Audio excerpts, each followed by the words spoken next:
What's up, everybody? That's Brianna Breeze. And your girl, Miss Roxanne. Yeah, it's your boy Michael Bang. It's your boy Bird Beezy, aka Beezy B813. And this is the Midnight Brunch. And we have a special guest. Special guest! By the name of Chef New. What's going on, Chef New? How you doing? Okay. Chef New Okay. from Tampa. Yeah. What's going on, everybody? How y'all feeling? Oh, feeling good, man. Feeling good. feeling Yeah, good, welcome. feeling great? I'm glad to be here. Glad to be here. Okay, Bird, how we feeling? I'm good. You know, ready to try this food that the chef done prepared at some point. Definitely ready for that. Absolutely. Yes. Roxanne, how you feeling? Spicy. Ooh. You definitely spicy. Yeah. Spicy today. How you feeling, Mike? I feel great. You feel great? Yeah, I feel great. Okay. All right, guys. We mentioned we have a special guest by the name of Chef New. We wanted to bring him on the show because he has some lovely food, and we all been dying to taste. We want to know if you're the best chef in Tampa, because that's what they're saying. In Florida, that's what they're saying. Hey, if the people are saying it, you know, there's nothing else to say. Oh. So I'll let the people speak for me. I take pride in what I do. I enjoy what I do. It's for the family, man. So family here, family there. You all are family. So. And what you bring for us today? What What you we got have for us? today, what I prepare for you guys is a stuffed salmon with sort of a crab cake with mashed potatoes with a lemon glazed sauce, lemon butter. So I hope you guys enjoy it. Yes, and Hope we're you going to get enjoy to it. that a little bit later so y'all can see it. Y'all going to see us eating in a few seconds. But we wanted to ask you a couple questions. First of all, with you being a chef, what made you want to be a chef? Like, what made you say, I'm going to be a chef? Well, my inspiration came from actually my uncle. One of my uncles, Uncle Chester, rest in peace, Chester Dexter. He was a military chef. Was in the military in the Air Force for a long time. Genuine, just great guy. He inspired me to, do good things, do big things. You know how when you have something and it just comes easy and you enjoy it, so you kind of have to chase it. It's a gift from God, and that's where I inspire, and that's what it does for me. So. And how long have you been a chef? I graduated from school 2005.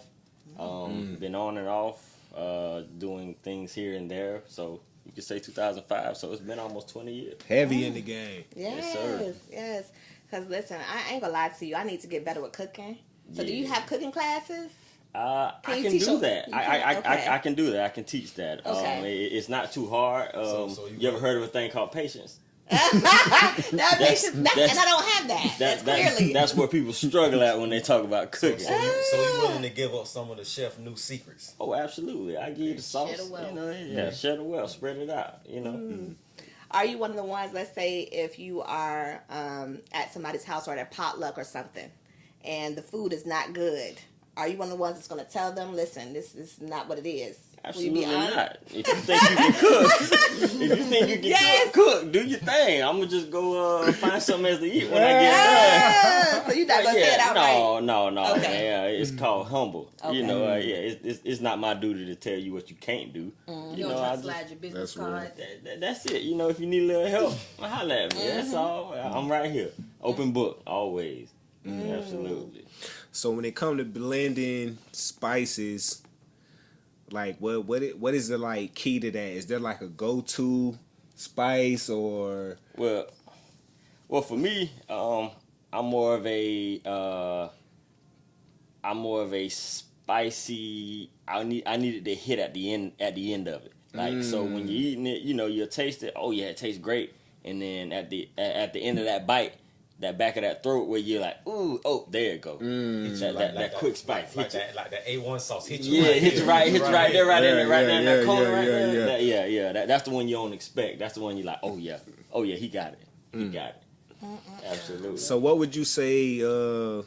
What do you like to cook? A breakfast, a lunch, or a dinner? I call myself a black Italian.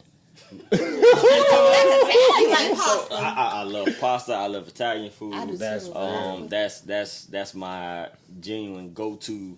I love it. I genuinely just that for me is, if you want to cook for me, cook something like that for me. Like, and I don't care if it's that bad. I'm probably gonna say it's amazing just because I love Italian food. Absolutely. Yep. That's real. Well, speaking of Italian food, we just gonna go right into this. This ain't really a nice little segue, but last episode, this one over here, Roxanne, got on me because we were all mentioning struggle episodes. Struggle meals. Struggle meals. Okay. And this was one of the episodes. Y'all go watch it on YouTube. But my struggle meal is meatloaf. Okay. I don't like the pause. As a chef. So As a chef, right, is this a struggle meal? So meatloaf, for me, I don't find you struggling with meatloaf. I find you being maybe frugal or cheap. It depends on how you want to call it. But meatloaf is struggle meal for me is like top ramen, the Michelini's 99-cent Salisbury steak. See, you don't even know about Michelini, so you don't even know what struggle meal is. What's Michelini? So if everyone knows the green box that you throw in the microwave, the TV dinners that you throw in the microwave is 99 cents, or the big hungry meal. And they good too. And they are delicious. I'm sorry, guys. Brianna don't know no better. You know what? I'm sorry, guys. Listen, and we moved straight out the hood eventually, so I don't know about that. Yeah. So meatloaf for me is more of a meal for the family. Y'all sit down at the nice plate. Everyone has their own. You at the dining room table. Mom, pops comes out of the stove. Out of the oven, because meatloaf, you gotta let it sit and wait. You ain't really struggling when you gotta wait 45 minutes for a meatloaf. Now, if you need something that's gonna you can pop in the microwave for a minute and a half, you struggling. That's real. Because you just trying to eat. Right. That's You real. ain't worried about nothing else. So a struggle meal for you is oodles and noodles. Oh, absolutely. A struggle meal is a wish sandwich. What's a wish sandwich? Oh, a peanut butter choke sandwich? Peanut butter choke? That Ain't got the jelly. It ain't got the choke jelly. sandwich, you ain't even got the jelly. You put a little syrup in there just to give you a little sweetness. Yes. A wish sandwich is I wish I had a sandwich. Ham, spam. Yeah. Thank you, ma'am. Yeah, for real. That was I wish I had something. You said a wish sandwich is nothing at all. Nothing. It's nothing. Nothing. Give me the bread. That's it. And just wish. I hope. So now we gotta go to as far as like catering services or what you got going on. So for me, I don't mind catering. However, I like intimate settings. Okay. I like for me to come in. Maybe you and your spouse, you and your old lady, you want to splurge a little bit, show her that you actually care. Go to her house, go to your home, come in, and something that's super intimate. For me, maybe 10 people is enough for me. That's nice. I enjoy that because you get to meet the customer, you get to enjoy the customer, you get to have an experience. With catering, it's more so of, here you are, here it is, drop it off. Right. So Right. with me, I enjoy the intimacy of it because that experience alone gives you more of a, okay, I may want him back, or hey, you remember when you had this private chef come in and do this for me? That shows care. Right. It shows time, it shows patience, it shows it shows that you actually enjoy your company. Get to know the people you cooking for, absolutely. know what they like to eat. Absolutely. Personal So experience. So what's your calendar looking like for Valentine's Day for the viewers out there that may want to exotic? So actually for Valentine's Day, that's actually me and my wife's anniversary. Oh. So Valentine's Day, right now, no one's reached out, but we normally do something for me and my wife for Valentine's Day because that is our anniversary. So if you guys are looking to do something, you're a little behind the calendar, but They're coming up short, huh? if you reach out to me, I'm sure I can help. I'll help a few people out. So just let me know, what's going on, and we can try to figure out or finagle something. Is there anything as a chef that you say that you specialize in? Absolutely. No, not really. Okay. I feel like I can do whatever you're asking. Okay. So I like to call and see what you're looking for, or have an idea of what you're looking to do for, whatever event you're having. I don't pigeonhole myself to saying I only do this, I only do that. I'm wide open to. I trust myself that I can make whatever you're asking me to make. So you actually went to school as a chef, because you see a lot of these influencers. Everybody's a chef now. Right. Everybody's selling plates. Everybody, you know what I'm saying. But you actually took the time to go to school and learn about your craft and Absolutely. actually monetize and make money from it. This is something that you do. This is your 9 to 5. No, it's not my 9 to 5. Oh, it's not? Okay. Yeah, this is something that I kind of do on the side. I actually graduated from Johnson & Wales 2005 Oh, wow. Okay. with my associate's degree. So I have the criteria, if you per se. I have the criteria to do whatever you're asking me to do. Yeah. Well rounded. Well, he's off the market, ladies. So don't try to look and DM. No, he's off the market. You heard what he said he got going on. But you can book them. But you can book him. Cook that food. Right. Don't Right. forget that. Let me ask you. So, for Thanksgiving, when I think about food, I always think about my grandmother. I always think about what she did for me, as far as cooking. For Thanksgiving, what's your favorite meal? And is there a person in your family that really just goes crazy over your food? They can't do without it. They help motivate you. Is there anyone that you could think of? So in my family, I'm the mac and cheese guy. I'm the guy where it doesn't matter who's making the mac and cheese. They're going to call and say, "Hey, I don't care who's making it. You're making the mac and cheese." That's pretty much what my family asks of me. You have your grandparents and your aunts and uncles who they have their specialties, the things that they're going to make. I've really gotten into doing pretty much whatever they're asking me to do, but I know for sure they're not going to ask. They're just going to tell me, "We know what you're bringing, and that's the mac and cheese." That's real.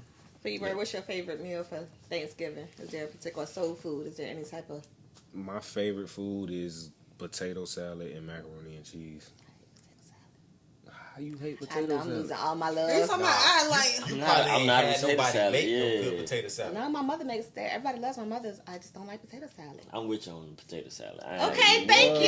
Yes, Chef New what's Boy. your favorite dish for I don't like Dig it. it, I'm gonna be potato quiet. salad. 'cause No, what's your favorite dish? Not What's what your you don't favorite? like. my favorite dish, I love mac and cheese, but I love greens. I'm a greens person. If you make them greens So what right, type of greens? You talking collard? You talking Collard. turnips? You talking? Oh, Cabbage. You yes, talking Chef. mustards? Like what we talking about? Just We regular talking greens. See, I don't got all What, this what, special... what you call regular green? I don't know about all this other stuff. You're talking about Collard collard. Collard? Chef New, okay? Collards, I'm I sorry, mean, we got a oh, chef. Collard. Oh, Yeah, you can't just be throwing green. can't Yeah, throw greens. You Yeah, say like, green. she yeah, likes all that. I No, do like spinach though. But yeah, we talking about collard. cultural. Collard. Yeah. Collard greens with turkey though. With turkey? Yeah, I like turkey. Okay. Yeah. What's yours? Okay. I like some good dressing. Ah, okay. I think my daddy makes some of the best dressing I ever tasted. For real. You make it the old school way with the Nice with it. breadcrumbs. Breadcrumbs and the How he blend that junk, it tastes so stupid. So Yeah. anytime that's on the table, I got You that. feel like you hungry now? You feel like you hungry? Nah, he nice with it. Yes. But yeah. I love pork, so I'm gonna go real country, show my roots. But I either like ham or chitlins. Yeah. Chitlins. That's what you Oh, gonna say. my. Oh. I don't give a damn what y'all say. I love chitlins. Put some hot sauce on that bad boy. Like Yeah, I've So had let's the talk about experience it. of What that. is chitlins? it is pig Pig intestines. intestines. Delicious. I don't give a damn Yeah, what see, when anybody when gotta the say. chitlins cook right, they be good. Right, like you do have to cook it right. You Yeah. do have to clean it right before Yeah. you cook it. So that is very important. But chitlins with vinegar, hot sauce, Man, I cleaned chitlins as a child and that's torture. You say, you ain't gonna never try that. Yeah. There's that- no reason. yeah. There's no reason to ever eat yeah, that. that killed my Yeah, Yeah, that spirit. is there's no torture. reason. That is really To torture. smell That is them one and thing I smell don't them cooking. cleaning. There's no reason. That killed my spirit for him. But I'm So I from couldn't do Alabama, so originally I'm from Alabama, so that's home. That's my soul. It's a comfort food. Okay, Right. Alabama, I can see that. Yeah, it's a comfort food. Reminds you of home. Right. Okay, but what about dessert, chef? Ooh, desserts. I don't make a bad cheesecake. Okay. You That's know my the favorite. all the southern desserts. Red velvet. Red velvet, absolutely. Okay. Apple pies.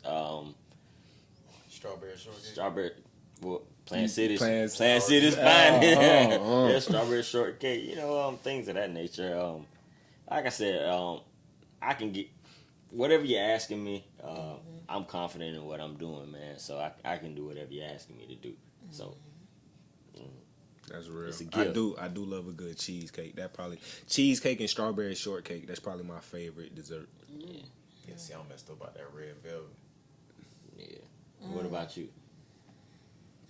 For me, I have to. Well, you know, my mom is she's a baker. Okay. So my mom has sweet cakes. Deborah Matlock. If y'all looking for her, she probably gonna tell me do this. So, There you go, drop. but yeah, she got the lemon pound cake. She makes the best pound cake. It's Yeah, moist. lemon cake. Yeah. And I like cheesecake, but I don't like it baked.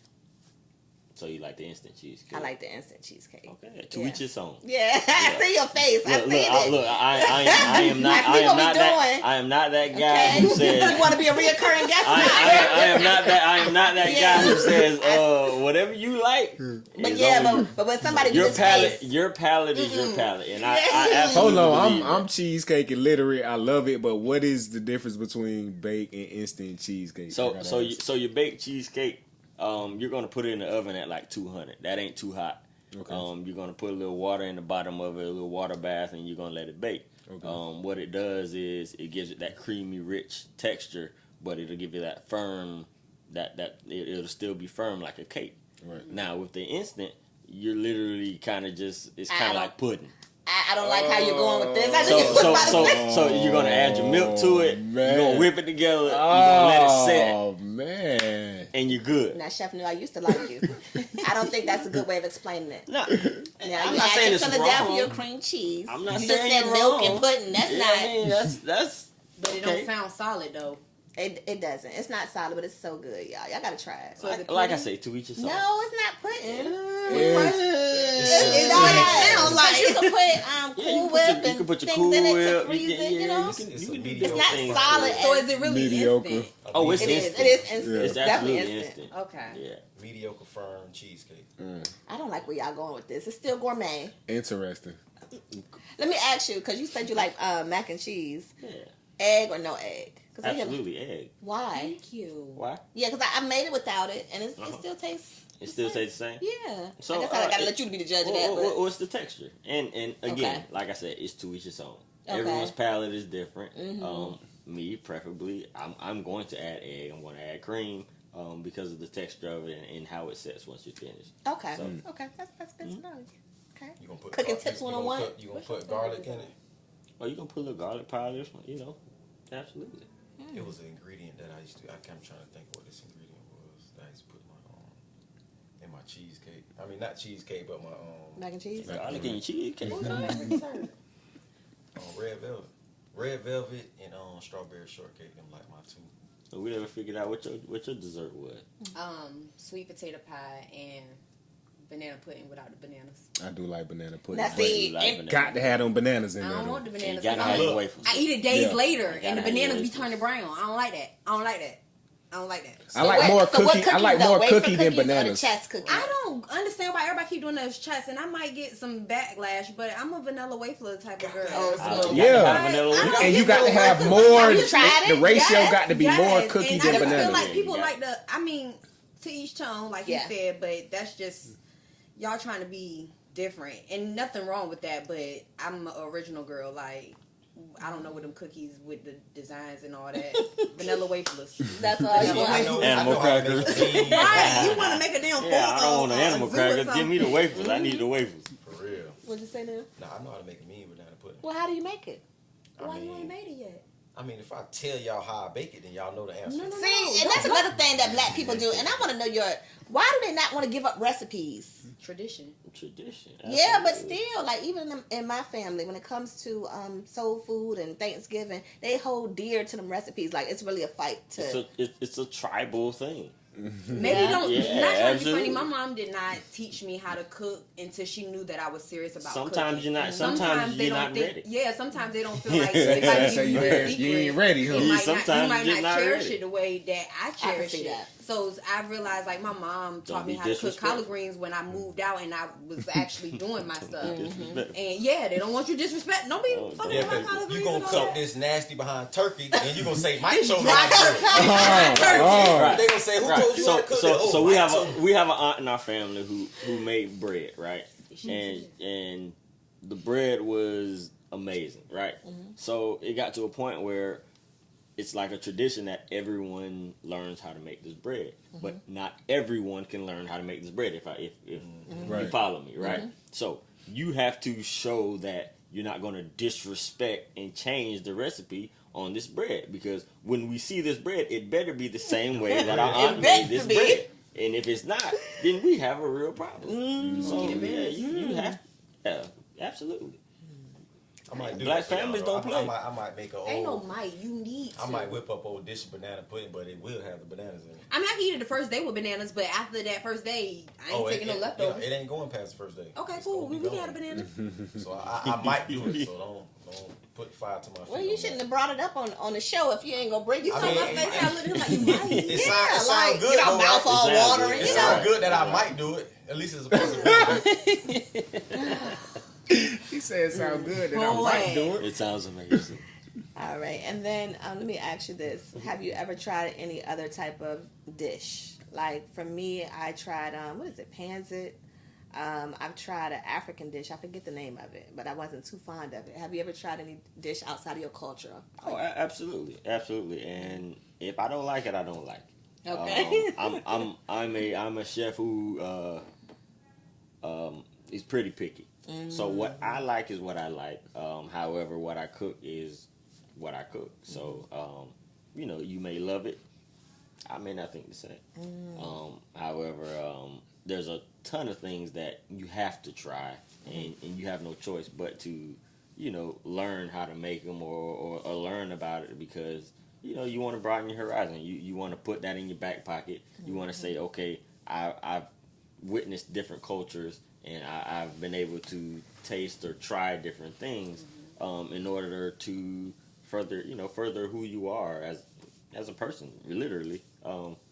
That's about life, right?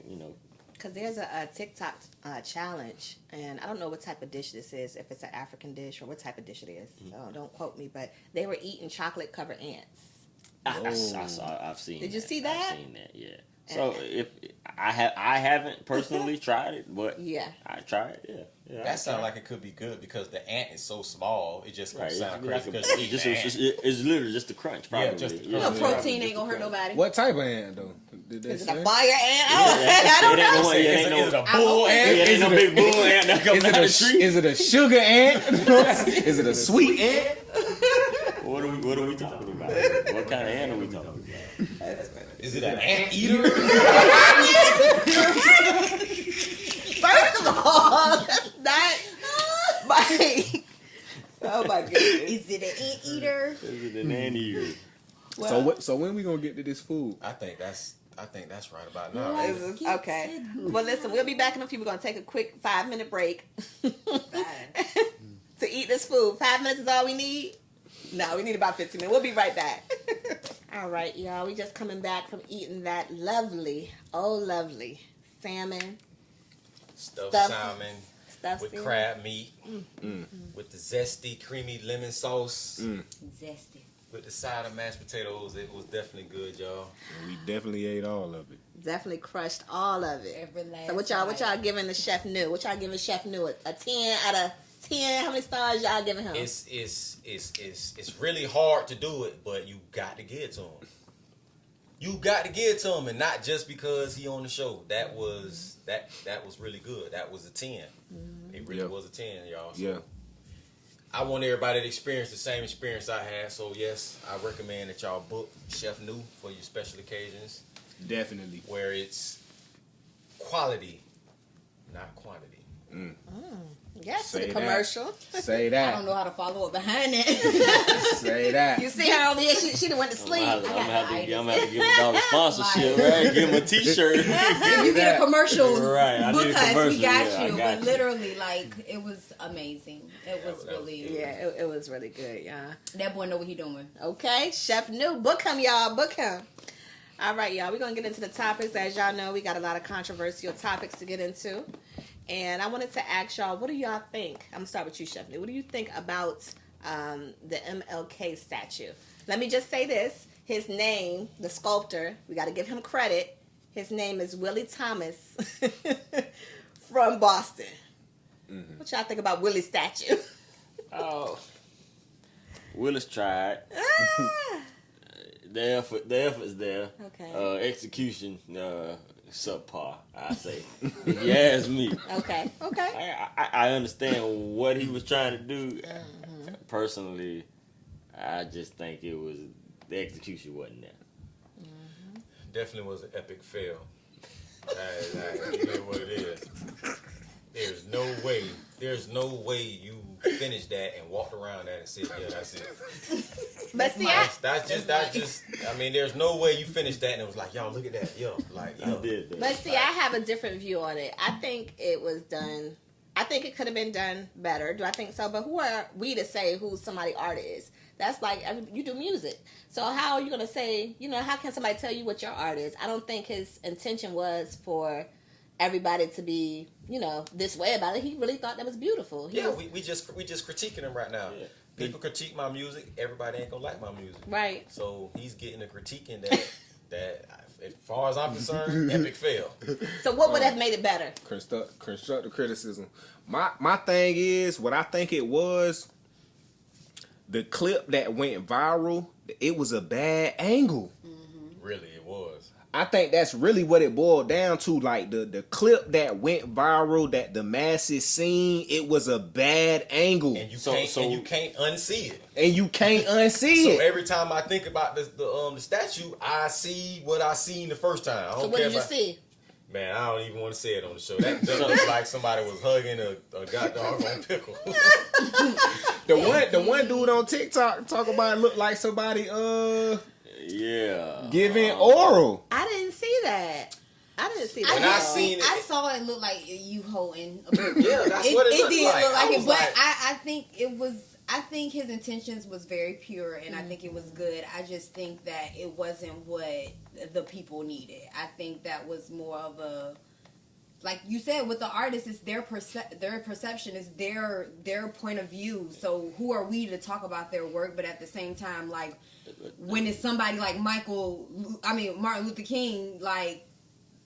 Put his face in there. Right, but you need to be more a little job bit. undone. Right, it was definitely like product. I did it 10 minutes and I had to go to the bathroom. Because when you see it in its entirety, you can see what it is, but it's like they showed it from this specific. So do you need to see it live? When they showed it from that angle, you know how social media gonna play. They didn't even say what it was. So I'm like, what is it? So now we gotta guess. Yeah, and then I had to go in the comments, and they was like, oh, this is supposed to be the Martin Luther King statue. So now I looked at it in a different light after I seen multiple different pictures. I said, oh, on that picture I can tell, you know what I'm saying, what it was. Yeah. Right. But initially, it looked like an arm holding the pickle.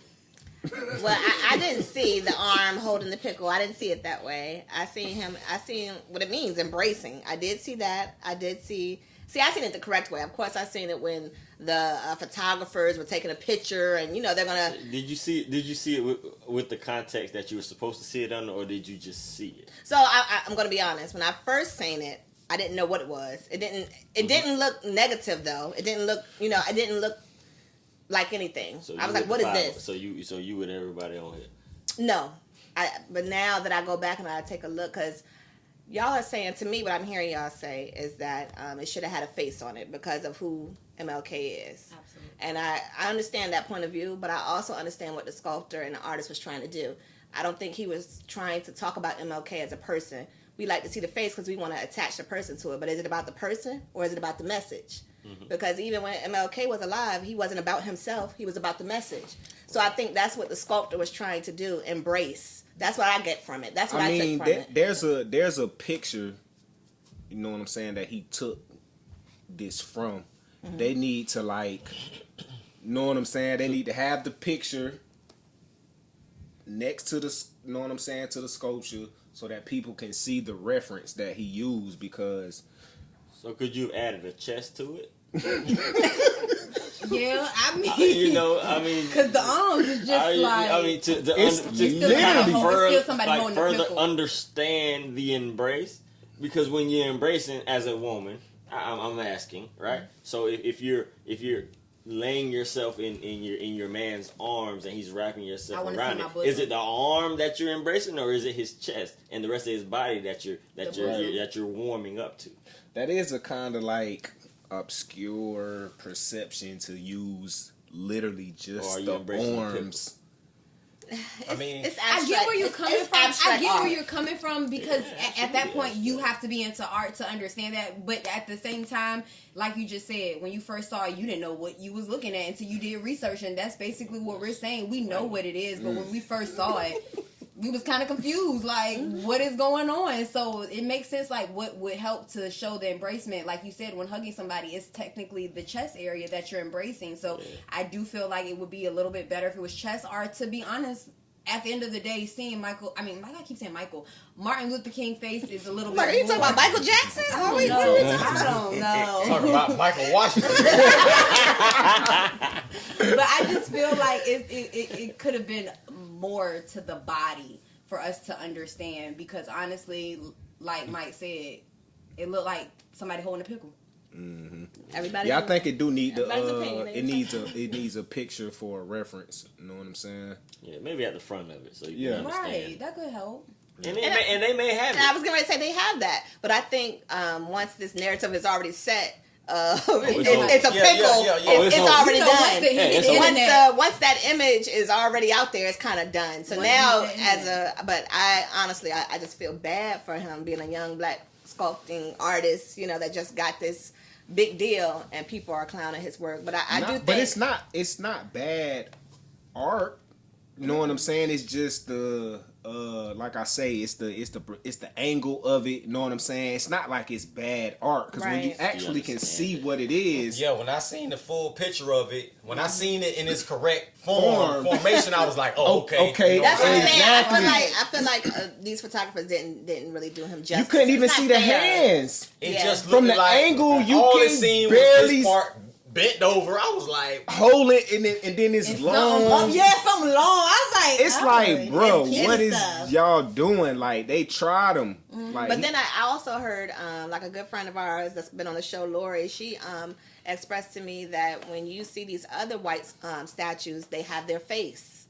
And then she was like, have you ever seen a statue of these white monumental figures that do not have a face? And I had to think about it. I was like, no. And he needs that same, representation. So I can see both ends. He has his own monument in D.C. Yeah, he does. So it's a 20-foot monument that you're seeing in D.C. in the capital of the United States. He has other monuments in different states as well. Is Willis Thomas a white dude or a black dude? It's a black dude. It's a young black sculptor. He just got the. I was just saying, what is $10 million man right now. That's your Uncle Willie right there. And we're saying Willie. It's Willis. Now that we sit here and think about it, I can't think of no major statue where the freaking head is gone. That's what I was saying to you, and that's the. But like how you just were saying, we can't take his articulation that he had in his mind, you know what I'm saying, and cast it on what we want him to do, because we're not the one doing it. But absolutely. Okay, so it's safe to say he could have did a better execution. Absolutely. But I'm into art. But he got $10 million, so hey, or $10 million. Or he did exactly what he was supposed to do. Look the bag, homie. Look, what I was going to say was, maybe he did it on purpose, because he's like, you know what? I'm gonna make this statue not even for the money, just so he could be remembered. I'm the one who made the Martin Luther King statue without the head on it. 3 weeks later, we're still talking about it. You know what I'm saying? Everybody talked about it. But you know who I am now. Right? Now you know who I am. Now go look at something I actually took my time on. Made his little print, made his printing time. Yeah, I'm pretty sure he nice, because like I say, the sculpture looks good and represented in its right, you know what I'm saying, formality, when you can actually see it for what it is. Okay, well, moving into the next topic. Here in Florida, which is where we're located, the show is located, they are taking African American studies out of schools. How do y'all think that is? Like, why do y'all think that's, first of all, do y'all think that's even necessary to do? And how do y'all feel about that, with us all being young black, I think that's stupid. I think that they're trying to take that away from us. I don't really necessarily like it, to be honest. But at the same time, what they are teaching us about our Black history, that's what ain't really that's what ain't I was. really the truth. That's just what I was finna say. I was finna say it's the remembrance of African American history in school was so vague. Right. It's like it didn't matter anyway. Right. Don't take it out then. You ain't giving ain't us the truth anyway. But I like the fact that we had a category about us, though. Yeah. You know, you are right. Some of the stuff they told us, like, it really wasn't valued. But I like the fact that we had a moment to ourselves to actually think that we're learning something. But so I don't like that they're taking that from us. They're trying to take power from us because they know how powerful we are. So that's why I don't like it. But at the same time, I don't want the next generation to learn that BS because it's not real. It's not truthful. They're not telling the whole story. Yeah, it's a minute part of the story. You know what I'm saying? I remember being in school. We like watched Roots and shit like in school. You know what I'm saying? My recollection of Black history in school is like slavery, Martin Luther King, Rosa Parks. It's just the very surface Pretty much. of, know what I'm saying, Harriet Tubman. They ain't really get into like the depth of real African American history. See, I didn't realize the systemic racism that was aimed toward the Black race until I got locked up and I read the Encyclopedia of African American History. When I read that book, and it basically was breaking down so much stuff that people think are cliches, and it's not no cliche. This stuff is real. Like when they say that, especially Black men at this point in time, when I was reading in there, like all the Black men, young men, whatever, you know what I'm saying, age bracket you want to call it, them going to prison was not by coincidence. They systemically targeted Black men and came up with these laws, and it's written. It's in the book. Yeah, they say when they freed the slaves, that was when basically police came into Right. it. You know That's what I'm where police saying? came They got these laws, and they tell you in the book, in the Encyclopedia of African American History. I used to be sitting in the library just reading, and I used to be mad. There used to be a little table of these dudes. You know what I'm saying? They'd be sitting over there. They got their little coffee, and they looking at me. And I come in there every day. I used to come in there every day, and all of them, it's like two tables. All of them be sitting there, and I'd be sitting there reading it. You know what I'm saying? They'll be looking up at, when they look up at me, I'm looking at them. You know what I'm saying? I used to make me mad because this stuff was true. It was not no cliche. You know what I'm saying? They had this stuff where when you did something, a white person could bond you out of jail. They had it where you commit a crime. First of all, they make the crime specifically for a Black man to get arrested for. Then you don't have no say-so in who bonds you out. A white person bonds you out, preferably a slave owner, and you have to work off the bond for basically nothing, to where you're going to be working for this dude for so freaking long, and you didn't tell him to do this. And that's how. And then some of the prisons that I was in, some of these federal prisons, were starter prisons of these work-for-free programs, because you know once you get locked up, you automatically become a slave. You have no rights. You know what I'm saying? And I thought that was just stuff that people were saying, and I read it, and this stuff is for real. And it was the stuff with the Black women. I had said something a while ago on my Facebook about it, but the Black women, yeah, y'all, the Black women was troopers. Like the Black women, the stuff I was reading, what them Black women was going through, dog, was so crucial, dog. They withstood so much, dog. You wouldn't believe the stuff that was written in that book, dog, what them Black women was going through, dog. So that gave me a whole different light of how I looked at Black women, especially back there in that time, you know what I'm saying? But if y'all ever get a chance and you want to know more, get the Encyclopedia of African American History and read it. You know what I'm saying? That's real. That's it. Yeah, well, for me, I have a 14-year-old who actually took African American Studies his freshman year of high school, and the fact that he was so intrigued and he got so in depth and actually came home, and you know, teenagers, they don't tell you nothing about school. He came home and actually would talk to me about these things and would want to research and look up movies and watch certain things and different things about our culture. I feel is detrimental to the group that's coming up. Absolutely. Because if you don't know where you've been or where you came from, you don't know where you're going. Absolutely. So the fact that they're trying to take that away from our children or our youth that are coming up, they're trying to pigeonhole them into what they want them to believe, whatever is true and what's right. And I don't like it. I'm not with it. Yeah. I don't believe it's right. It sucks. Yeah. It really does. Like now, as parents at home, we have to do more. That's what I was. We have to do more in order for our kids to understand Right. why and what and how we have to move going Right. forward. Yeah, unfortunately for black people, it'll be better for parents to be more educated to be able to teach your kids, because we can't really leave it up to the school system. You know what I'm saying? To teach certain things about African American history. Because I really feel like all they're preparing them for is prison. Right. That's what that structure is preparing them for. Right. All right. Let's say you get in trouble. ISS. That ain't nothing but solitary confinement. Right. You know what I'm saying? You eat this time. You go to this class this time. Everything time constraint is geared towards preparing them for prison or the penitentiary or wherever but you're that's why they call everything an institution. You know what I'm saying? You got absolutely. a learning institution. Yep. You got a correctional institution. You know what I'm saying? Like, so everything is preparatory leading you to go to prison in due time. And they say like schools, prisons, they even They're damn built near the same. Yeah, they Yeah, built they're built built the the same same. way. Big square. Some of those prisons, they look like a big college campus. College Exactly. You know what I'm saying? It's just so interesting to me that they're trying to focus on us, taking us out of the spectrum. Equation. But you can't take us out the equation, because when you talk about history, you're going to be talking about us. When you talk about the United States, it was built on our backs. So how can you not include us? Any which way you try to include it, it's going to include us. You know what I'm saying? So it's like, why would you take that segment out when it is our history? It is us. We talk about, we can go to George Washington. We talk about George Washington in the White House, the astronomer that helped him. He doesn't get his credit. You know what I'm saying? The astronomer that helped him. You know what I mean? Yeah. We can go different ways with it, because for me growing up, I hated history.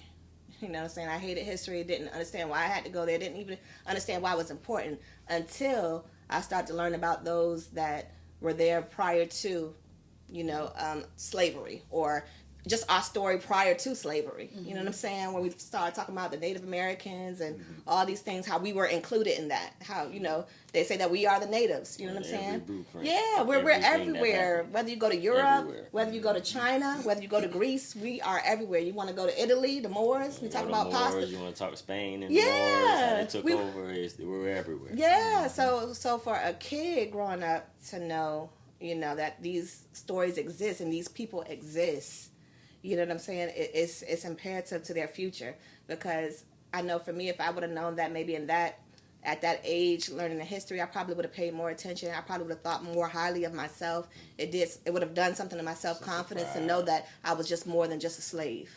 I think they're intimidated, and that's why they're trying to, like I said, they're trying to take that power from us. Like, we're a little bit different than the generation before us. Absolutely. We know our worth now, and I think that they're trying to strip that from us because they're intimidated because we're smarter than what they really think that we are. So I really do think that they're like, okay, they're a little bit smart. Let's go ahead and see what we can take from them. For them to act a fool and go to jail. Like, so I think that's something where they want us to retaliate in a negative light. Yeah. And that's, a lot of people don't know. Me, myself, I always heard about racism. I experienced very little of it coming up, you know what I'm saying? But I didn't know the extensiveness of racism until I went to prison. When I got to prison is the most racist place on earth. Like, I did not know that prison was ran like that. And when you go there and you see all these different segregations, and these people got to run with these people, and these people got to be with these people, and we got to stay with our people, it was mind-boggling. It was a straight culture shock. You know what I'm saying? That I'm talking about down to the officers and all. You know what I'm saying? This white officer might don't give you nothing, but he gonna give to the white boys. You know what I'm saying?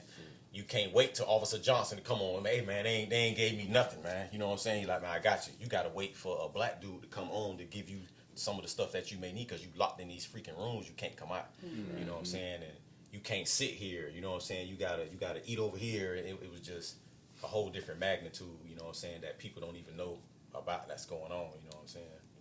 And then for me, like when I told y'all the last episode, I used to host foreign exchange students. Okay. When I had my property, I used to host foreign exchange students. That means that they were coming from Vietnam and they were coming from different places. And so we really got connected, one of the girls, and we really became really good friends. And she was just so surprised because, again, they're coming into your house, they're getting to know you. And she was just so surprised that she could meet someone like myself that's intelligent, that can talk to her, and that's not twerking and this and that. She was really like intrigued, and I just started to ask her questions because, you know, I instead of getting offended, you know, I really wanted to understand her mind frame and why does she think this way. She says because on TV, what she sees of us, our representation is not anything that she sees when she comes to the U.S. She says she sees the wildness. She sees, you know, everybody twerking. She doesn't see people, not saying that you have to read, but she doesn't see intelligent people talking. She thought of black people in a certain way. No, I said we're loving, we're kind people. We all of these things. It's not everything that you see on TV. So it's just interesting how they want to take this away. They want to take the African American studies away. They want to portray us away on TV. And all these other cultures are seeing that. Even when you talk about Akon, I think Akon says this best. He says Africa is nothing like what you guys see on TV. Yep. It's beautiful. Yep. They got skyscrapers and just like in New York, beautiful cities. You know what I'm saying? But what do we see on TV? What do they portray us as? They portray Africa as what? For a quarter, you can I was feed say, right. 13 cents, you can feed a child a Now day. that you got social media, it's kind of clear now. But I remember being a kid, I just thought Africa was just pot-belly kids Yeah. with flies around their I do eyes. not want to go there. Yeah, That's the for only thing that real. make you think You of gonna it. go I back to definitely that? don't wanna go there. Yeah. Right, real. that's what you was like. That's where we came from. I don't want to go back I there. ain't going back I don't there. want to go back there. Pot belly jit with flies in his mouth. I'm talking about like, man, ain't no way that's what's That's going on really over there. Real. That's crazy how social media really controls how we think of certain things. Like, really, we really thought Africa was something that it's really not. Yeah. And that makes us feel like that. It makes me feel like they want us to hate ourselves or hate our roots and things like That's that. exactly And I what don't they like want that to do. because, like you said, we have a beautiful city in Africa. We have big buildings. Like, people are rich in Africa Yes. more than what we are in America. So like, why portray that to us? Like, that just makes me angry. Like, you really find us as a threat. We are a threat. We are a threat.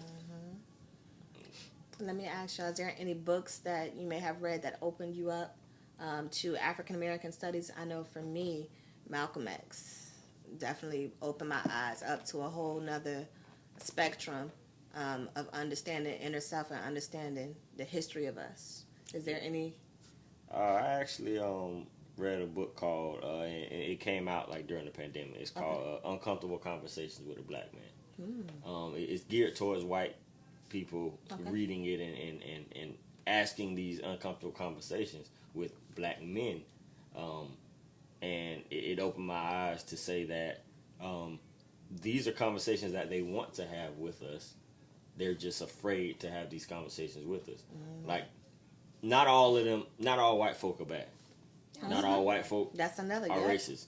A lot of them are taught these things, and they're just keeping the lineage going. So those conversations that they're afraid to have with us are things that we, as black men or black women, shouldn't be upset about when they're ready to have those conversations. We should embrace those conversations and let them ask them without consequences. You know what I'm saying? And what you said that book was called? Uncomfortable Conversations with the Black Man. I'm gonna have to look that up. I know, Mike, you said about the encyclopedia. Is there any other book that you might want to mention?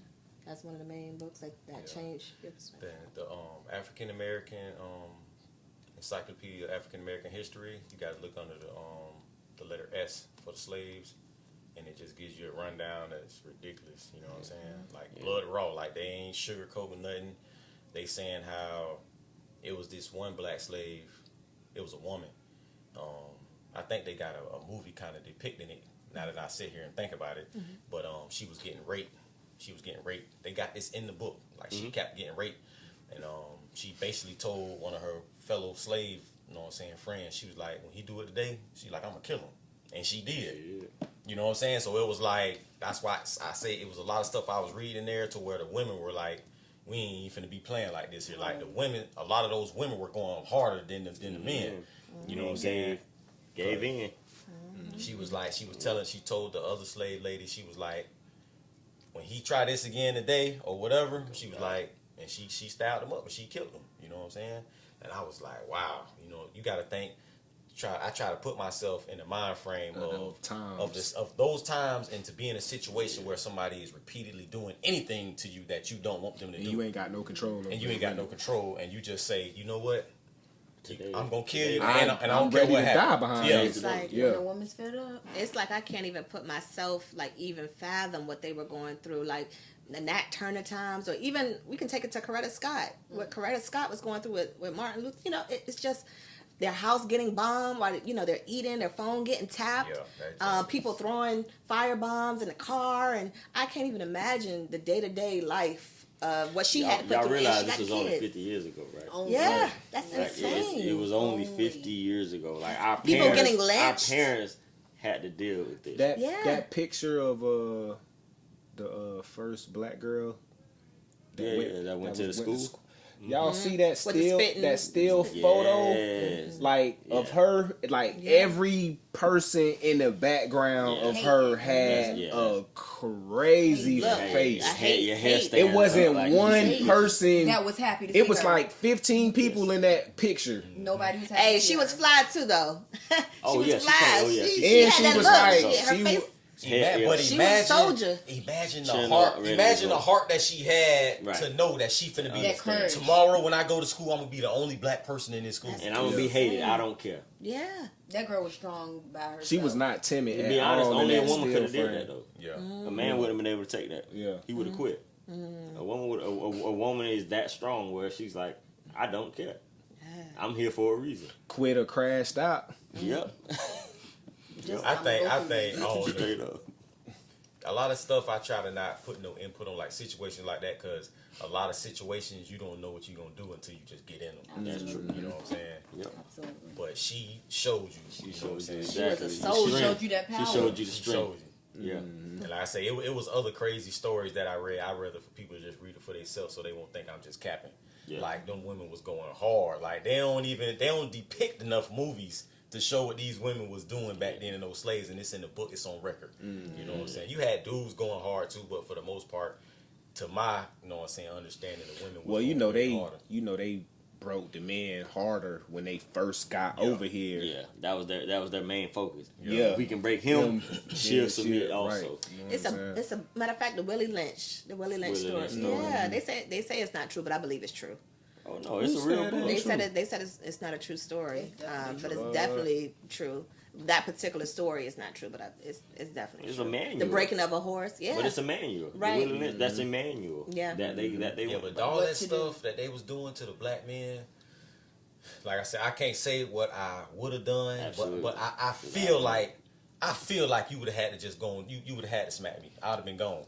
I just feel like I would have did it, dog. Like for me to just sit here repeatedly, you cutting a nigga nuts off, cutting a nigga dick off, and making a nigga go work in the house because you scared a nigga gonna have sex with your wife, and all this stuff here trying to stop the reproduction of the black. You know what I'm saying? I was like, just reading that stuff was crazy. Like tying a black person legs to two different horses, And letting them. hit the horse in the nuts, and make the horse go and rip your freaking legs from out your freaking Break hip pelvis bone. off. Take your pelvis. Yeah, you know what I'm saying? Like that is freaking crazy. And they But make it's like when watch you it. seeing that in real time, and your parents is telling you like, see, we come up in the age to where it's like we don't care about nothing. You know what I'm saying? Because we ain't You ain't have to worry about it. we ain't seen real traumatic stuff like that. I mean, the closest thing you may see somebody get shot. Up. Yeah, you know what I'm saying? See a nigga brains hanging out or by something. That's another still traumatic. Another black man. black. Yeah. You know what I'm saying? But it's different when you You got clans, I'm talking about 15, 16 white Right. boys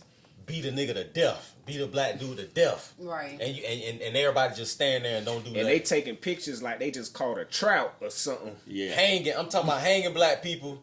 I'm talking about, like you said, hanging black people, and they standing there like it's a trophy. Yeah, like they just caught a bass. With or 30, something. 40 people standing with the dude hanging. Like, that is freaking Out the crazy. whole That's- morning. But do y'all know it's still some places like that that's still happening today? When you go deep in the South, when you go deep in it's Mississippi, like, you go deep in what Alabama. are they called? Sundown cities or something like that. After the sun go down, if you They are still in say color, whites only. They If still you say come in, that.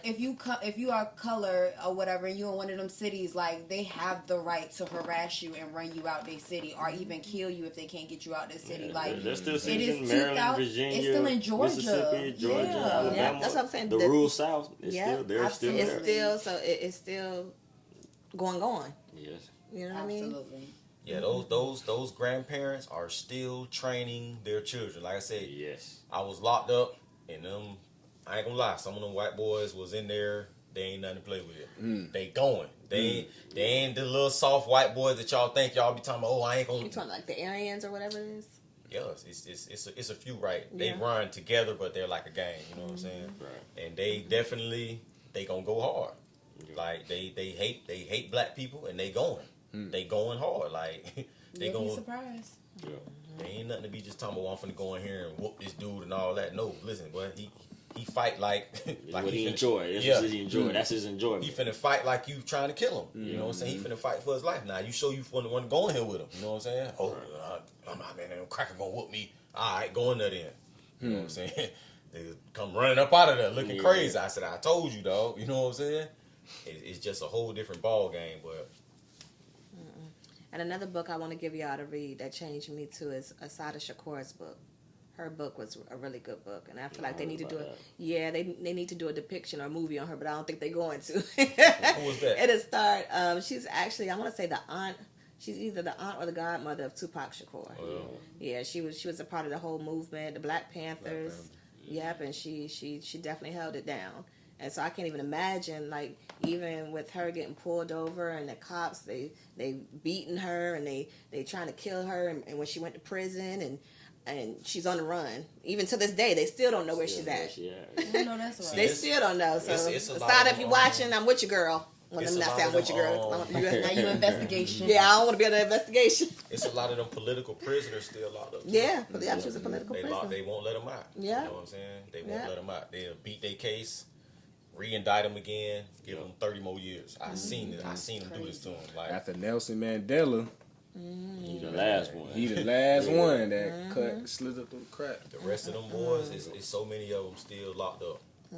Basically, really for nothing. For nothing. You know what I'm saying? Some of them did what they did, killed agents and killed polices, you know what I'm saying? But it's a lot of them that didn't engage as much. And the United States just basically saying, look, you was a part of it and you're going to wear it. You gonna wear You know what I'm it, saying? yeah. Just like some of the mob members. He was running with it. He was claiming the banner. So you're gonna wear the consequences with everybody else. Right. And that's basically how they be looking at it. Well, since we're talking about Black history, for any of you, is there a person that inspired you? Whether you was in school or whatever, any Black person that you remember learning about and it kind of inspired you in any shape or form, whether it's music or whether it's sports? Is there anybody that you could think of? I mean, most Black historic figures inspire me in different type of ways, but as far as like my generation, like I like Tupac message.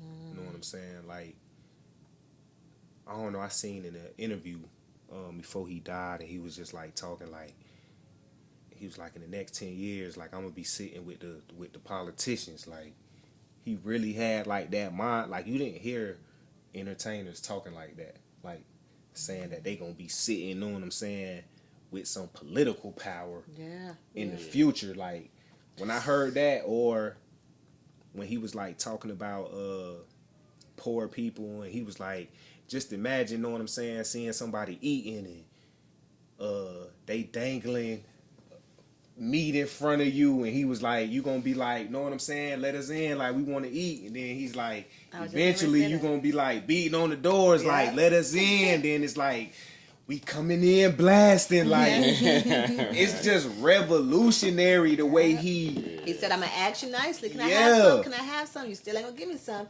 Then eventually I'm gonna take it. I'm gonna steal. I'm gonna, I'ma you take know, it from you. yeah. Yeah, it's like We gonna that get was what we want. He put that was that just revolutionary to me because it was just so close.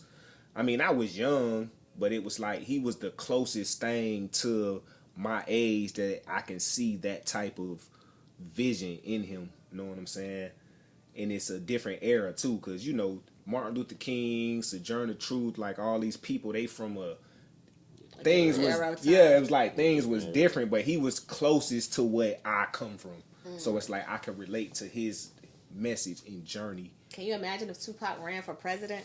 Girl. If Tupac was alive today? He'd be right in with the rest of them. Yeah.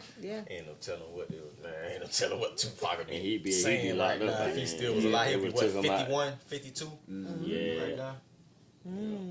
Yeah, for me, I say Muhammad Ali, and just the Ali. Yes. and the strength and the voice that he carried. What resonates with me was when they had an interview with him, and he was like, "Man, ain't no Viet Cong did nothing to me.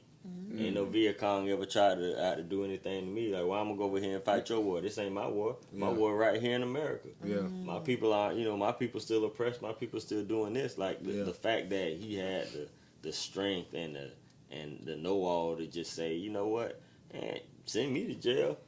I'm not doing what you're asking me to do, and that just shows strength. That shows the ability to just be who you are and unapologetically. Like and I don't know for any black man to see that, it's like, who wouldn't root for you? Right. It was, and he said it with so much conviction. Like nothing he said, you never believed that he was lying. Everything he's ever said, you're like, oh yeah, he gonna do it. This man said, I'm gonna be the heavyweight champion of the world. Everybody laughed at him. He like, all right, whoop you, whoop you, whoop you, whoop you. I don't care who in front of me. I have the conviction. I'm gonna tell you who I am, how I am, and I don't care how you look at me. Like that shows just strength. Period, man. Like that has to be one of my favorite ever. Like just. Did Muhammad Ali ever lose a fight? Yeah, he lost a couple when he got older. He didn't stop when he needed to. Yeah, prime Muhammad Ali. Yeah, he didn't stop when he needed to. But the whole bouts what he had with Frederick Douglass. No, not Frederick Malcolm X. Douglass. No, not Frederick Douglass.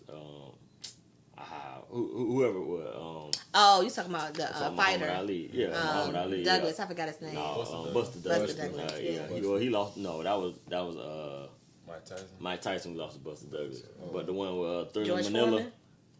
Thurman Manila was George Foreman. Yeah, okay, it was George. But yeah, so like he lost a couple, but he lost it, and Got right back. 30 seconds later he was like, yeah, he got me. I'm gonna get him next round. Next time we fight, I'm gonna whoop him. And then he would say that, and then at the same token, cameras go off. He's like, hey, what you need, man? You struggling? All right, I got you. And he said, I'm not going to war. I remember that was a big thing. I'm not going to war for you. I'm not fighting for you. Yeah, I'm not fighting for this country. Y'all don't fight for us. I'm fighting for you for. So that was monumental in itself. I know for me, like I said earlier, I'm gonna have to go with Coretta Scott if we just going off the top of the head. Because for me, growing up, looking at like the epitome of what I wanted to be as a woman, I thought she was so classy. I thought she was so beautiful. And I had no idea what she was going through during those, didn't even understand what she was going through at the time.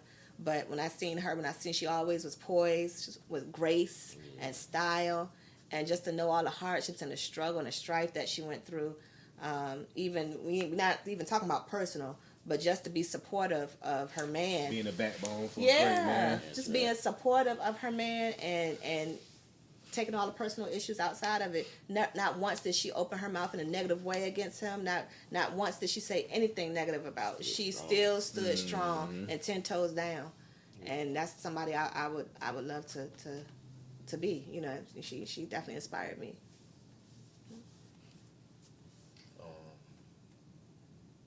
Let me see. I mean, when I'm thinking back when I was young, the only people that I could think that I probably withdrew something from was basically the poster childs of TV. You know what I'm saying? Like your Michael Jordans. Like I just, as a kid, I just thought that was amazing that he'd be jumping so far. And then Mike Tyson. That flu game was crazy. Yeah, Mike Tyson just getting in the ring. Like out of all the boxers, still to this day, there's nobody who fights like Mike Tyson. Nope. You know what I'm saying? And Never will then be. like Or became a heavyweight at his at age. his age, yeah. So I kind of withdrew stuff from most of the poster childs. You know what I'm saying? Of whatever sports, movies, and stuff that they put in. That's all I had to look at. Because we didn't have access to information like Yeah, that. that's Right. what it's the only thing With you can no see internet. is the movie. Yeah. Yep. You know what I'm saying? You get a rated Who, R. who are or they going to PG. depict Yeah. next? Right. That's Because my favorite. Yeah. All those movies, especially like in the 90s, they all had the same star. It was the same black stars. You had Eddie Murphy, Martin. You had all the same. Denzel. Yeah, because I'm thinking of like who I'm about to say, and I'm like, Morgan They Freeman. all Angela was in the Bassett same played this movie. person. Angela Bassett played this person. That's true. Like, Yeah. so Angela it's like, Bassett who played can all I the think black of? And women. you're right, we didn't have internet, so we couldn't, search to find out more. And I'm sitting here trying to think of a lady. I want to definitely say Rosa Parks because that wasn't somebody that was trying to make a statement. Right. That was just a regular, degular lady, tired from work, didn't want to get up. So that just shows you that it's in everyday situations you can make a change. So that was motivation for me to let me know that I'm not just a regular person. At any time I can make an impact on the next person's life. But at the same time, when I was able to do research for like at school, I don't know a lot of people know about her, but Josephine Baker. She was an actor. She was a model. She dealt with a lot. Like, because she was a black woman, she was molested by a lot of producers and photographers that were white that sat here and didn't give her the opportunity and things like that. And like, she didn't want to be a sex symbol, but they kept making her a sex symbol, and she had to, eventually stop and just be like, I don't want to do this no more. And then kind of like blackballed her at one point and try to make it seem like she's crazy. And to this day they still do that to a lot of our African Americans, where they try to make us seem like we're crazy or blackball us. And so with her, I really look up to Josephine Baker. Like, I've done research papers, essays, and all that other stuff, and I just they say Betty Boop is after her. Exactly. Yeah, Betty exactly Boop who is they like made actually after, the yeah. image of Betty That was Boop. They the show her as a animated white character. woman, but right, she's but really she's really a character. black. Well, yeah, she's Yeah, really a black Josephine. woman. Yeah. So yes, Josephine Baker is amazing. Like, I don't know if anybody ever heard of her, the banana dance and all that other stuff, and how they tried to like slut shame her and things like that. But she really was very intelligent. Like, before Marilyn Monroe came around. Right. And it's interesting because that's what I was going to bring up. They always, for women, they always want to, they do this for black men too, but for us, they always want to paint a white character and not give us our credit. Because we talked about Betty Boop and Josephine Baker, but we can talk about Marilyn Monroe. We can take it to Dorothy Dandridge. Yep. You know what I'm saying? She stole a lot of the stuff Yep, from Dorothy from Dorothy Dandridge. Dandridge. You know what I'm saying? Yep. She was a beautiful black woman. She don't get the credit she deserved. And then it's interesting because when you look at a lot of in a lot of black women's homes, who do they have on the wall? They have Marilyn Monroe, but they don't give any credit to Dorothy Dandridge, which is a beautiful black woman, which she stole ideas from. You know what I'm saying? So it's just interesting. We could take it to food. We go to KFC. KFC with the white chicken. Colonel. Yeah, they say they got that from a slave. Everybody knows that the slaves was in the named kitchen Jebediah. cooking. Yeah. Yeah, they say the slaves was in the kitchen cooking, and and I mean, Elvis, James Brown. yeah, It's Elvis. just a lot of Yeah, this stuff is like age old. Like, Yeah. We really are the culture. Yeah, we are the culture. Well, we will always set the standard. Absolutely. You know, and when we understand that and kind of just move on past it, it won't hurt as bad. You know, we set the standard and we move on. They take it and we It's reinvent. It's like, how does it feel to be the most hated race on earth? Amazing. Right. Powerful. Powerful. Hey, how does it feel to be the most hated race on earth? Because I know when you looking like, damn, that skin just glistening. And it is. Right. And It it goes is. Thank you. Yeah. But I don't understand why we are hated. Like, honestly, I really, out of all races, I don't understand. I mean, I get we're intimidating, but honestly, like you said, not all white people are racist. Not all black people are what you think we are. Like, we really are, like, a basket of just surprises. Like, pick which one. We're beautiful, kind, loving people. I feel like we open our arms, and if there is some beef or something going on, it's usually because you done did something to us. Something happened. Fuck It's around not. and find out. Yeah, let's say fuck around. Yes, and find out. It's. But other than that, we are really peaceful people. You know, I haven't really ran across anybody that's just, you know, starting something just to be starting something unless they on demon time. Even when they on demon time, you did something to them. But these serial killers ain't even like, let's be real, like some of these serial killers ain't even really like black. Like, what's the Netflix one that just came out about the guy that was eating his victims and he was targeting? Yeah. You found a black man that's on that? Well, we do have some black serial killers now. Yeah. No. I get what you're saying, what though. Jeffrey did. What Jeffrey DC did. sniper? Yeah, I'm about to say the DC Right. No, snipers, exactly what Jeffrey that did. blew me for a What Jeffrey But did. yeah. Do you see it? Do you know a black man that did what Jeffrey did? Yeah, but historically, no. black people not The really. No, we DC not doing sniper though was the black dude and his son, right? Yeah. Out the trunk. How many out the people they trunk, killed? chilling Like in the 13 trunk. people 13 or something? 14. Yeah, that story was wild. But He was knocking them off. they wasn't randomly. No, But do you They know was the selected. story? Them I was gotta say, selected. do you know the story behind them? They were Like, selected. Yeah, they was it like. was wanted certain them people. Yeah. Yeah, They they had knew an who they agenda. wanted. They weren't just going off. Well, the of son random did. people. Like he said, he ain't even want to do it for real. He say that. I don't believe it. He undercooked. Man, when they Yeah. said a serial killer was on the loose, and then they caught a black dude and his son killing people, dog. That was Everybody's like, nah, Bruh. this ain't real. This is a fall guy. Bro, they was shooting out of the lock of the trunk. It was a little asshole. I'm Yes. talking about blowing people Yeah. tops I'm off. talking about blowing Shooter people type stuff. But in tops off. Virginia, like that was something very scary for I'm us because talking how about- close we were to DC, and he did go at one point to Virginia. So even though like I know you guys didn't experience it, for us in Virginia, like that was very hard for us because I'm at sure. any moment we felt like if we saw a car, like, oh shit, let's see if it got a hole in it, or you know what I'm saying, oh take cover, stay in the house, you know what I'm saying. So it was scary for us, Yeah, but at the that's same pretty time, like you said, scary. when we found out it was a black man, we was like, no, can't be. Even for us in Virginia, for 9/11, that was a scary time to be in Virginia. We I we would were on the not base. forget that day. We have a base right there, so they're walking down with semi rifles, big guns at the light. You know what I'm saying? And got the trucks out, and it was just a crazy So time. at the time, I was in elementary school, and my elementary school was right next to the base. And my mom works military on the base. Yeah. So I was literally the last kid to get picked up because they wouldn't let my mom out. They moved us off the base because we were the next target if they did do a bombshell. So like in Norfolk, that was probably the worst day of anybody's life if you stayed in Norfolk, because Norfolk has the biggest Navy station. So like people were leaving and going to different cities, and people were we were running off with our heads off our shoulders. Like it was very scary and just a lot. Yeah, I think I was in high school when 9/11 Thank you for happened. making me feel like a baby. And Yeah, you a freshman. something like that. But I don't remember it like Being a big deal? it was tragic. Yeah. Of course it was tragic, but I didn't really have no emotion behind it. Like Well, yeah, like, that was the first time we saw our teachers not make us do anything. do nothing. That's Did what they we turn on was the like. TV? TV was All on the whole every day. class, That was it. TV Like, on for all 2 day. days, you did nothing. Nobody left. Went. Nobody Parents had to go wasn't home. coming to get their kids from school or Especially nothing. like because parents was locked down themselves. For Yeah. real, Yeah, for we real. just didn't do no work in school, and the TV. We just watching it on TV, Watching like TV. every class period, Looked like a movie. Okay, like so, a movie. So for us, Basically. imagine the TV's on, everything's going. We don't know what's going on because Hear the teacher's not talking. The next thing you know, you're in the hallway and you see guys with big guns and just posted Yeah, up. that's We're on the crazy. base, so we didn't know what was going on. So I can't even imagine how these kids You were feel when they're escorted. in there and they're shooting Yeah. and all this type of stuff. You know what I'm saying? I think when What that you junk doing? happened, I was locked up. Yeah, I did a lot of time, but yeah, I was locked up. And the first thing everybody was saying, they was like, man, they finna kill us. They like, man, they finna put us in the cell. They was like, they finna put us in the cell and the gas all us.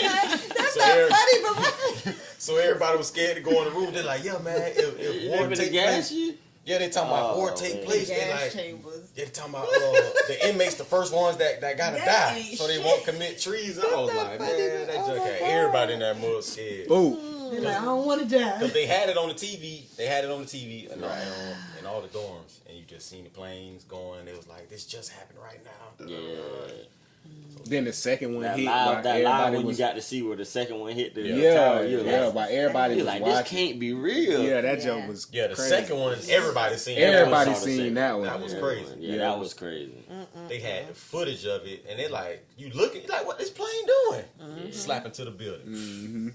And then the little thing was like, yeah, the guy went to flight school, and he didn't even he didn't even want to learn how to land. Yeah. Everybody was like, and guess where the school what? was? In Virginia. No, I thought he was right here in Ocala, right here in Florida. He went to school in Virginia. Okay, it was one was one Suffolk, one of them Virginia. took the flight right there Lord, right in Ocala. Suffolk. Yeah, he went to school in Suffolk, Virginia. Yep. Wow. And Say, I don't need to know how to land because I don't plan on landing. Insane. Plan on landing. Just need to take up, take off. So even when we talk about 9/11 and all those people that passed, and I'm sure the grievous situation had to be hard for those families. When we talk about death and things like that, how do you guys deal with grief? Something like traumatic as 9/11 happened, or anything that's happened in your life that's traumatic like that. How do you deal with grief? Because I'm going to tell you my perspective when it comes to grieving. For me, I know that people look at death as a sad thing, right? It's very traumatic for some people. For me, I do believe that death could be beautiful in its way. And I'm going to tell you why. Because, number one, you're going to the Creator, and it's not over. It's not over. Maybe you have some work that you need to do in the spiritual world. Maybe there's something that God needed you there for, and your job is done here on earth. It's not as traumatic for me as some people, call it. But I deal with it as far as when somebody passes. I appreciate the times and the memories that we have. And even if it's somebody that I'm not necessarily attached to, we can go to, I love Nipsey Hussle. I thought he was my Tupac, you know what I'm saying? Because I didn't grow up with Tupac. So when he passed, I was truly hurt because I felt like I knew that man. I felt like, I listen to his music daily. When I need some motivation or something, I'm going to turn on Nipsey. So when he passed, everything that he stood for, that really genuinely hurt. It hurt because he was a successful black man trying to do something for the culture and bring them up. And that's what I inspire myself to be. So I guess if we had to go to a celebrity route and dealing with that, I just kind of just listened to his music and kept him in his mind and memory and kept the mission alive of what he was trying to do. So how do you deal with grief? I'm more of a energy type of guy. So giving off of energy, I think for me, I have to put it somewhere else because. Good energy, bad energy. It depends on who you're with. So I'd rather isolate myself and get my energy out, whether it be going to the court, shooting a little bit, going to the gym, working out, getting it out, getting a good sweat in, or sitting in the car listening to a song and that song resonates with whomever you're grieving about and just letting it all out. That energy has to be passed somehow. So you don't hold it in. Yeah. Well, it's gonna come out. It's gonna come out whether you like it or not. Right. But for me, I'd say ultimately music. Music. I'm a big music buff. I love it. I think that takes over my life regardless. Music it is does. the soundtrack. It doesn't matter where I am, who I'm with, what I'm doing. A song can put me wherever I was. It's always going to be there. So that grief, because I recently just lost an uncle, a really really close uncle to me, and express my condolences to you. as soon as you hear a certain song, you hear him, and you got to let it out. Yeah. I mean, that energy has to get passed somehow. So that's the way I deal with it. I pray. And I also do listen to music, but it is a specific music that I listen to, which is gospel, because I feel weak when I think about who I've lost. I've recently lost my god sister, who was 24 years old. Express my condolences. Thank you. And it's just like, thinking about your childhood, you remember like how you rode bikes together, you played bus, and how we ran from the dogs in the neighborhoods and things like that. And it just makes me like in one of our episodes we talked about a gospel song about thank you, and it just makes me thankful that it could have been me. It makes me thankful that I'm protected, that I have somebody watching over me, and I just more think of, I just pray more. And one thing that I do a lot, I don't know if people notice, but I have a necklace and an owl, and I think owls are like my guardian angel. So that's just something where I just feel like I'm connected with them. But it might sound crazy. I feel like I can talk to them. Like I feel like they're still with me. So I'll take a walk or I'll drive and I'll be having a conversation and be like, hey, you remember, when you fell off your bike and, I had to put alcohol on your knee and things like that. So I remember the good times instead of remembering that you're not here, because we share good times together. But just to stay grounded when I feel like I'm having that moment where I'm about to break down, I just sit here and just talk to God and just be like, I thank you. And I just want you to keep me calm and let me be thankful, you know what I'm saying? That I can at least share the experience and remember the experience that I've had with that person. That's good stuff. Well, when it comes to grief with me, I think I deal with grief by not dealing with it. Okay. Because it's like, I know people that I've known, that have got killed, people that I know that have just died from other situations.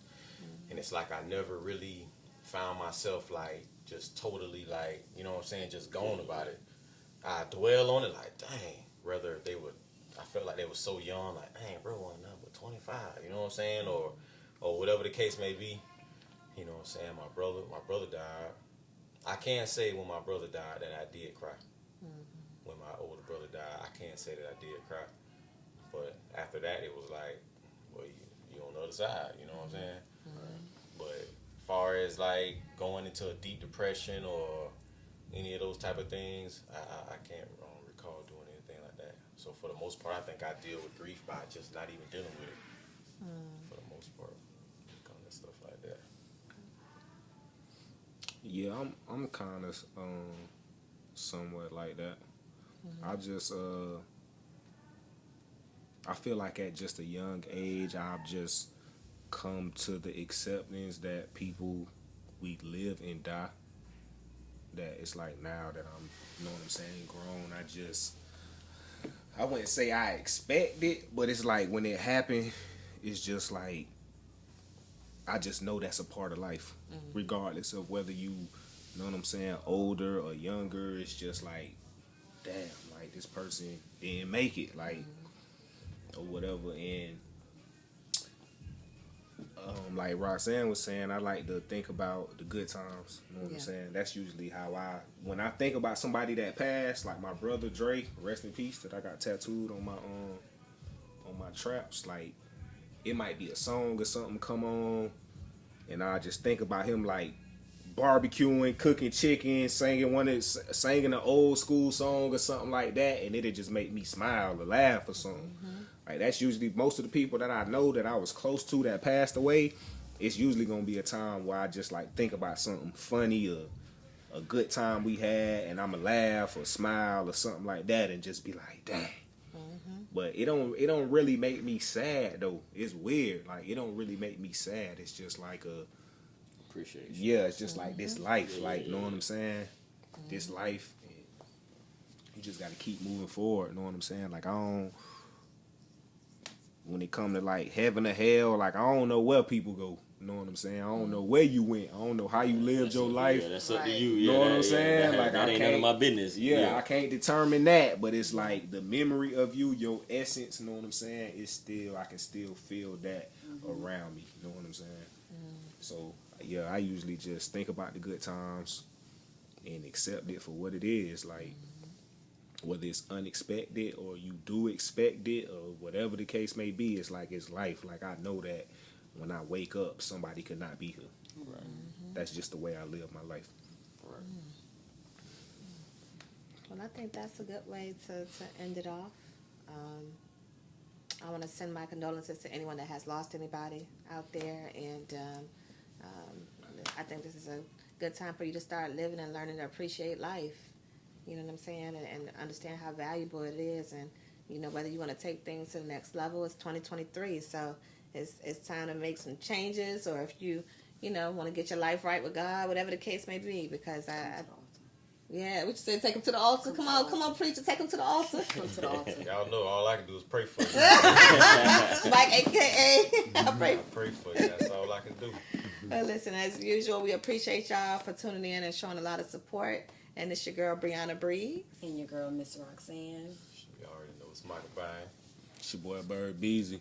And we have our special guest. Special guest. Hey, it's your chef, boy, Chef New, man. Appreciate all y'all let me come out here, man. We appreciate you. We appreciate you. The Your food was talent. immaculate. Thank You got to give you a big word, immaculate. You know what I'm saying? Immaculate. Immaculate. Across the board. Yes. Across the board. And we appreciate y'all for tuning in. This is The Midnight Brunch. Brunch.